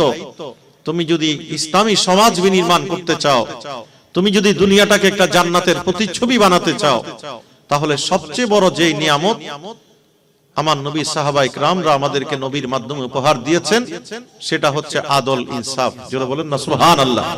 ন্যায় পরায়ণতা, ন্যায় বিচার। কথা বলে ঠিক কিনা? ফারুক আজম রাদিয়াল্লাহু তাআলা আনহুর সন্তান আবু শাহামা, তাকে চাইলে ক্ষমা করতে পারতেন, লঘু অপরাধে তাকে কঠিন শাস্তি দিয়েছেন, যেহেতু তার সন্তান। আবার তিনি যখন মিম্বরের মধ্যে খুতবা দিচ্ছেন, তিনি এমন প্রজাকে এমন ন্যায় বিচার শিক্ষা দিয়েছেন, প্রজা জিজ্ঞেস করেছে যে আপনি এত সুন্দর জামা কোত্থেকে পেয়েছেন, আপনাকে বাইতুল মাল থেকে আপনার ড্রেসের জন্য যে বরাদ্দ দেয়া হয় সেটা দিয়ে তো এটা সম্ভব না। তখন তাকে জবাবদিহি করতে হয়েছে যে এটা আমার হাদিয়া। আবার বাইরের রাষ্ট্র থেকে যখন হাদিয়া এসেছে মেশকো আম্বর, ফারুক আজমের স্ত্রী বলে, ও আমিরুল মুমিনিন, আপনি আমাকে দেন, আমি তকসিম করি, ডিস্ট্রিবিউট করি, আমি বন্টন করে দিই, কাউকে কম বেশি করব না। ফারুক আজম বলে, আমি এটা তোমাকে দিতে পারি না। কেন? বলে, তুমি ন্যায় বিচারের স্বার্থে, তুমি ন্যায়পরায়ণ ভাবে তুমি এটা ডিস্ট্রিবিউট করবে, এর মধ্যে আমার কোনো সন্দেহের অবকাশ নেই। কিন্তু কথা হলো, তুমি ডিস্ট্রিবিউট করার সময় যে মেশকের খুশবোটা তোমার হাতে লাগবে, ওই খুশবোটা তো আমার ঘরে, আমার ভাগে বেশি চলে আসবে, সেই কারণে আমি সেটা তোমাকে দিতে পারি না। জোরে বলবেন না সুবহানাল্লাহ। কেমন আদর্শের প্রতিচ্ছবি আমার নবীর এই সোনার মানুষগুলো। মানুষ পানির তেষ্টায় মরছে। মদিনায় যখন মদিনা রাষ্ট্র কায়েম করলেন হিজরত পরবর্তী, আমার নবী দেখলেন সেখানে সুপেয় পানি নেই, কূপ খনন করলেন। এই কূপ খনন করার জন্য ওসমান গনি জিন্নুরাইন রাদিয়াল্লাহু তাআলা আনহু হাজার হাজার স্বর্ণ মুদ্রা আমার নবীর কদমে দিলেন। আর নবী বললেন, এইটার পর আমার ওসমানের আর কোনো আমলের দরকার নেই, এটাই জান্নাতের জন্য যথেষ্ট। আজকে আমরা যেই রওজায়ে আতহারে বারবার যাওয়ার আল্লাহ আমাদেরকে দয়া করে সুযোগ দেন, আমার নবীর কদমে সদকায়, নবীর মূল অরিজিনাল যেখানে আমার নবী রওজা মুবারক, সিদ্দিক আকবর ফারুক আজম আরাম ফরমাচ্ছেন নবীর পাশে, ঠিক এর ডান পাশে যে জায়গাটা আসহাবে সুফার পরে, এই জায়গাটা সম্প্রসারণের জন্য আমার নবী যখন জমিন কিনতে চেয়েছেন, তখন সিদ্দিক আকবর, ওসমান গনি জিন্নুরাইনরা তাদের মাল ও দৌলত দিয়ে আমার নবীর জন্য সেই মদিনার মসজিদ সম্প্রসারণের কাজে হাত বাড়িয়ে দিয়েছেন। যারা বলেন না সুবহানাল্লাহ। যেভাবেই আমরা তাকাই, একটি সুন্দর সমাজ বিনির্মাণের জন্য আমার নবী বলেন, ইহুদি খ্রিস্টানদের রীতি হচ্ছে, আইয়ামে জাহিলিয়ায় ছিল যে সকালে তারা বলতো আনামা সাবাহা, শুভ প্রভাত, বিকালে বলতো আনামা মাসা, আবার খ্রিস্টানরা বলে যে good morning, good evening, good night. আমার নবী বলেন আমার সুন্দর সমাজ বিনির্মাণে আমার সাহাবাদের মধ্যে আফসুস সালামা বাইনাকুম, আমি পরস্পর মুআদ্দাত মহব্বতের জন্য, আমি বিনয় শিষ্টাচার ভদ্রতা শিক্ষা দেওয়ার জন্য আমি অন্যতম একটা শান্তির প্রেসক্রিপশন দিলাম, সেটা হচ্ছে আসসালামু আলাইকুম ওয়া রাহমাতুল্লাহ। জোরে বলবেন না সুবহানাল্লাহ। বলে এটা তুমি দিনেও দাও, রাতেও দাও, বিকেলে দাও, সন্ধ্যায় দাও, বড়কে দাও, ছোটকে দাও, বসা অবস্থায় দাও, দাঁড়িয়ে অবস্থায় দাও, কোনো সমস্যা নাই। আপনি যখন এই সালাম বিনিময় করবেন আপনার মধ্যে সংবেদনশীলতা আসবে, শিষ্টাচার আসবে, ভদ্রতা আসবে। আমার নবী বলেন একটা সুন্দর সমাজের অন্যতম উপকরণ হচ্ছে ভদ্রতা। আপনি জমিনে চলবেন অহংকার করে না, জমিনে বিনয়ের সাথে চলবেন, বিনয়ী ভদ্রলোক, যেখানে যেখানে সফটনেস, যেখানে জেন্টেলিটি, ওই জায়গার মধ্যে আল্লাহ রহমত। এই কারণে আল্লাহ বলেন ইবাদুর রহমান আল্লাযীনা ইয়ামশুনা আলাল আরদি হাওনা, রহমানুর রহিমের বান্দা হচ্ছে ওই ব্যক্তি যে জমিনের মধ্যে ভদ্রভাবে চলাফেরা করে।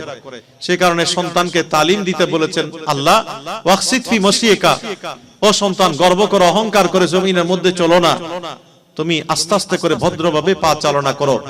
তুমি যখন ভদ্রভাবে পা চালনা করবে জমিন আল্লাহকে বলবে আল্লাহ তোমার এই সোনার মানুষটা, এই ভদ্র মানুষটাকে আমি জমিনে দাও, আমি যেন একটু মেহমানদারি করতে পারি। আর যে অহংকার করে জমিনে পা চালায়, জমিন আল্লাহর কাছে ফানা চায়, ও মাওলা মুনিব এই অভদ্র, এই কুলাঙ্গার, এই অহংকারী, এই উদ্ধতকে তুমি আমার মাটিতে দিও না, আমি তাকে নিতে চাই না। তারপরও যখন সে মাটিতে যায় তখন মাটি বলে আমি তোমাকে পেলাম, এমন এক চাপ দিবে ডানের হাড্ডি চলে যাবে বামে, বামের হাড্ডি চলে যাবে কোথায়? ডানে। আর মাটি যদি আপনাকে আদর করে, আমরা দোয়া করি কবরবাসীর জন্য, আল্লাহ তুমি কবরটাকে প্রশস্ত করে দাও। যে কবরে শোয়াই দেওয়ার পরে, শায়িত করার পরে ডানে বামে হওয়ার মতো কোনো সুযোগ থাকে না, ওই জায়গায় আমার আল্লাহ দয়া করে কবরকে বলবে যে তুমি প্রশস্ত হয়ে যাও। আর জোরে বলবেন না সুবহানাল্লাহ। সে কারণে নবী সোনার মানুষ সাহাবায়ে কেরামরা বলে যে আমি দুনিয়ার এই ছোট্ট জায়গাটাতে করলাম, এটা একটা কয়েদখানা, এটা জেলখানার মতো। তারা চিরস্থায়ী নিয়ামত পেয়েছেন, কবরে যাওয়ার সাথে সাথে কবরটা তাদের জন্য জান্নাতের বাগান হয়ে গিয়েছে।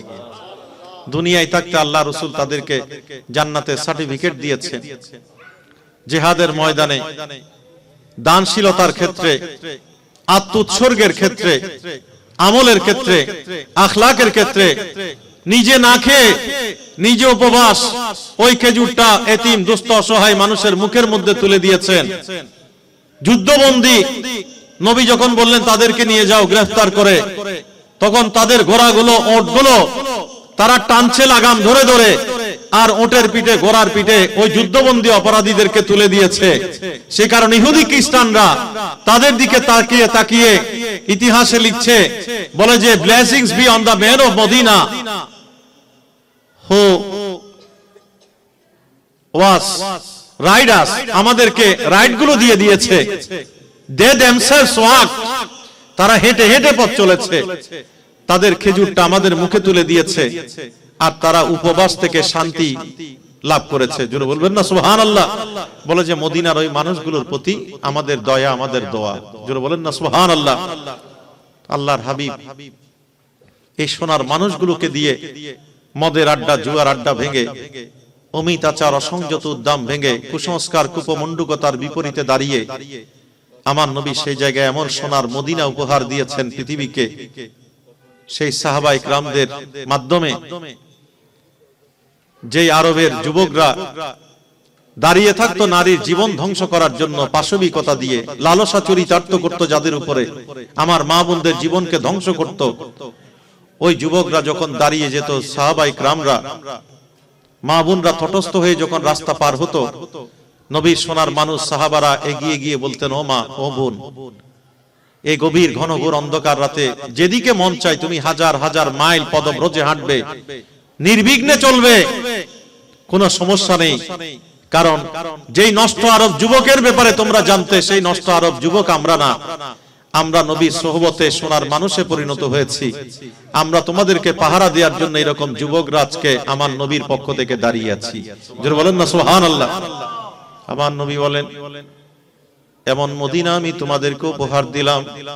ও পৃথিবীর মানুষ, শুধু মানুষের জীবন আচার আমার সাহাবায়ে কেরামদের মাধ্যমে আমি সাজিয়ে দিলাম তা না, আমার সোনার মানুষ সাহাবাদেরকে ন্যায়ের মূর্ত প্রতীক বানালাম, সত্যের মাপকাঠি বানালাম, তোমার জন্য পৃথিবীর শ্রেষ্ঠ অর্থনীতিবিদ বানালাম, তোমার জন্য শ্রেষ্ঠ রাজনীতিবিদ বানালাম, তোমার জন্য শ্রেষ্ঠতম কূটনৈতিক হিসেবে, সমরবিদ হিসেবে আমি নবী পৃথিবীর মানুষকে উপহার দিলাম।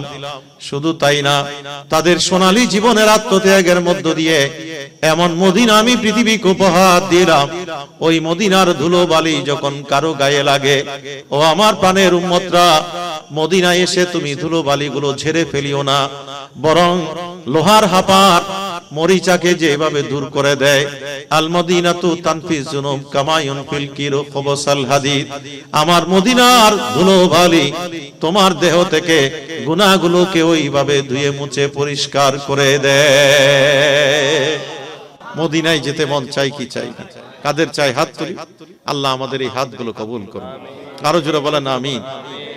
প্রিয় হাজিরিনে কেরাম, শিষ্টাচার, ভদ্রতা আমার আল্লাহ আমার নবীকে শিক্ষা দিয়েছেন। নবী বলেন আমার আল্লাহ আমাকে উত্তম আদব শিক্ষা দিয়েছেন। আমাদের আমরা যখন নামাজে দাঁড়াই খুশু খুজু সহকারে বিনম্রতার সাথে আমরা আমাদের সতর ডাকা, এটা নামাজের অন্যতম একটা শর্ত না? কথা বলেন ঠিক কিনা? আপনি কি সতর না ডেকে নামাজে দাঁড়াতে পারবেন? এখন আমরা অনেকেই এমন ভাবে নামাজের মধ্যে দাঁড়াই, আপনারা বেয়াদবি নেবেন না, আমাদের সতর দেখা যায়, আমাদের নামাজে আমরা এমন হালকা কাপড় পরি যে আমাদের দেহের আবরণগুলো বাইরে থেকে ভেসে ওঠে। কথা বলেন ঠিক কিনা? এটা হারাম, এটা কোনো অবস্থাতেই করা যাবে না। আর আমাদের পুরুষের জন্য আল্লাহর পক্ষ থেকে যে জায়গাগুলো ঢাকতে বলেছেন পুরুষের জন্য সতর, আর এখন উল্টা আমাদের মা বোনদের জন্য একেবারে মাটির নিচ পর্যন্ত, গোড়ালির নিচে ওই জায়গা পর্যন্ত আমাদের চেহারা, এটা সতরের তিনটা স্তরের মধ্যে, যেটা একেবারে চরম, চক্ষু ছাড়া আর কিছু দেখা যাবে না। আর একটা মুখ ঢাকে আপনি সমস্ত দেহকে ঢাকতে হবে, এমনকি আপনার দেহের যে আবরণ আছে সেটার উপর আরেকটা আবরণ দিয়ে এটাকে ঢাকতে হবে, যেন আপনার পা মাটির সাথে, ওই জামাটা যেন মাটির সাথে যুক্ত হয়ে আপনার পায়ের একটা আঙ্গুল যেন বাইরে দেখা না যায়। কথা বলেন ঠিক কিনা? আপনারা এখন আদারওয়াইজ নেবেন না। এখন আমাদের যেটা হচ্ছে, আমাদের পুরুষরা মেয়েদের ড্রেস পরে আর মেয়েরা পরে পুরুষের ড্রেস। কথা বলেন ঠিক কিনা? পুরুষকে বলেছেন গোড়ালির উপরে, পায়ের গোড়ালির উপরে কাপড় পরতে। কথা বলেন ঠিক কিনা? এখন পুরুষরা পরে নিচে। জাহান্নামের আগুনের জন্য যদি আপনি প্রস্তুত হতে চান তাহলে এটাই আপনার জন্য যথেষ্ট। চিৎকার দিয়ে বলেন নাউজুবিল্লাহ। তিন শ্রেণীর মানুষকে নবী অভিশাপ দিয়েছেন, এর মধ্যে একটা হচ্ছে যেই পুরুষ গোড়ালির নিচে কাপড় পরে, আর ওই নারীকে অভিসম্পাদ দিয়েছেন যেই নারীর পা গোড়ালির উপরে দেখা যায়। আর আজকে এমন একটা ফ্যাশন বেরিয়েছে ইহুদি খ্রিস্টানদের কালচার নিয়ে, আমরা আমাদের নারীরা যত উপরে তুলতে পারে কাপড় আর পুরুষরা যত নিচে নামাতে পারে। এই কারণে অমুসলমানরা সেটার সুযোগ নিয়ে বিজ্ঞাপন চিত্র বানায়। কিভাবে? পুরুষদেরকে সুন্দর একটা ব্লেজার পরায়, নিচে প্যান্টটা সুন্দর করে পরায়, দেখবেন আপনারা বিজ্ঞাপন চিত্রে শুটেড বুটেড করে, তার কোনো কিছু দেখা যায় না, খুব ওভার স্মার্ট। আর আমাদের মা বোনদেরকে নগ্ন অর্ধনগ্ন বানিয়ে বিজ্ঞাপন চিত্রে ছেড়ে দেয়। চিৎকার দিয়ে বলে নাউজুবিল্লাহ। যেন পণ্য সামগ্রী বানা হয়, যেখানে বলতো do to hell origin of the devil, ওই জায়গা আমার নবী এসে বলে আল জান্নাতু তাহতা আকদামিল উম্মাহাত, তোমরা যাদেরকে ডু টু হেল আর অরিজিন অফ দ্য ডেভিল বলো, আমি নবী তাদের কদম সন্তানের জন্য জান্নাত বানিয়ে দিলাম। আর জোরে বলবেন না সুবহানাল্লাহ। সেই কারণে যদিও বা এটা আমার প্রাসঙ্গিক বিষয় না, তবু আমি প্রসঙ্গক্রমে আপনাদেরকে এই বিষয়ে একটু লাইট দিলাম। আমরা যেন আমাদের এই ছোট ছোট আমলগুলোর ক্ষেত্রে আমরা যেন সচেতন হই, আমরা যেন একটু যত্নশীল হই।